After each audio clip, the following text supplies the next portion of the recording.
Is an stitter catchistach a gesúd gael láidir a séide ó heh well na láimh clé a bhí sin níos túisceach tá sí treis ahrú begáin caiithna bíon gael a móthar na trá an Gaillimh is túisceart nún saí agus go dain féinnig cíanán faí leis an géad scór. Is the línte ceann san scópaige Árann-3 in isteach sa chúine agus buairtiste go dílar fad a bheith seo duine máilt cum a brosach cuma ar de versa dírig a héine uascailt a casar sin peinte dun géadsco a get duine máilt. Van cúnaí Os na Phiarsaigh chun ceann sa ghearisteach ordathe go dílige agus orda thar sé trasnánaige. Ní sin chéadúir tá sé sin dianta Kevin.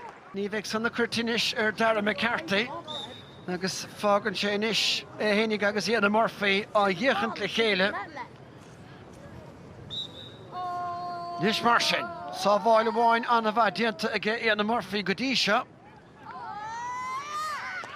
Ach ní féidir faci anna féin ceann san Nada sa chúine ag Dara McCarthy. Is an imróí an Phiarsaigh ó Thumí Mhara. Tháinig mé éas cluiche ceannis hibrad Árann. Har a bheith crín, ní rá mór an seans ag Murphy an sin. Se éonú dtí caiitinis agus tá Bertan san am leaclia John agus Oscar Ryan a chur dábhaile. Brahan go róide Conor go bhfuil bearnan san do hibrad Árann. Siagrí fear Hibrad Árann san agus sné Brian McGrath agus bhfuil Conor stúr go glótig a siúd thar sin trasnán. Fáic nó éile limnach Sean Murphy agus beidir smut an aspa taí léirithe ge. Ach, tá sé fachtaige ó sin lóin.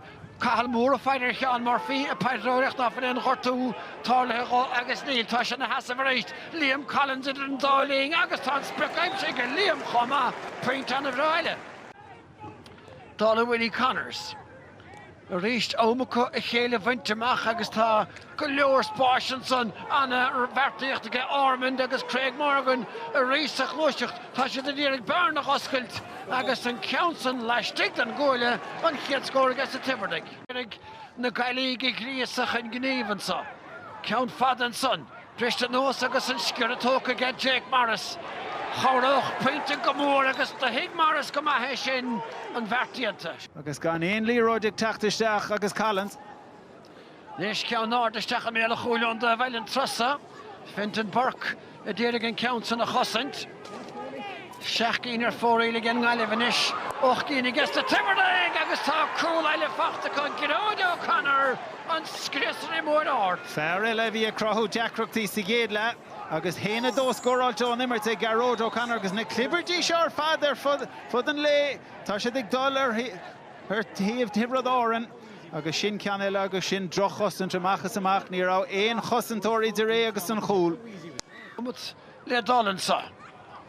Buairte amachchan san ag Ronan Meahar Stáilm agus tá sé fachtaiste an tanis ag duine máilt agus críochna go hálainn ar nós éon tosaíma ag fearmhail an gharí.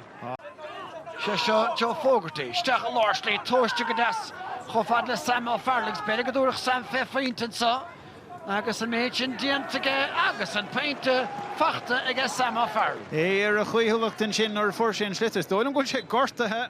Ach idir an dáling is slitar méisteach ar a dábhaideach an parc agus ceann an a bharfad buairte agus buairte san le díogar sig a Declan McLaughlin tras an chúil obair le déanamh ag Shelley tá sé febrú agus an cúil fachtan san ag John Fleming is tóilm den Gaillimh. Se John Fleming ag teachtasteach san áit ceart ag an am ceartach sin butún ag rí Shelley agus bhí mar annach roiinn cúil fáite Gaile ach ag deir an le tá an chlufa hart.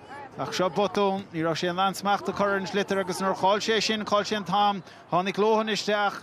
Agus Rory Burke dechar daoine dhiiscint inis agus tá ceann fadisteach tá agus neadar rí sin ag cheart a techtú mecht agus tá bhara tá cúil fachta an trosa ag Declan McLaughlin. Se agus rí Shelley bhí hit sé idir gá stólan sin níor tháinig sé amach agus McLaughlin bhí sé ag breanúir agus nar sin lúsca agus leis an róga chur sé isteach ach by Dímar Shelley by Dímar Ronan Meahar freisin marall gur lig sé isteach McLaughlin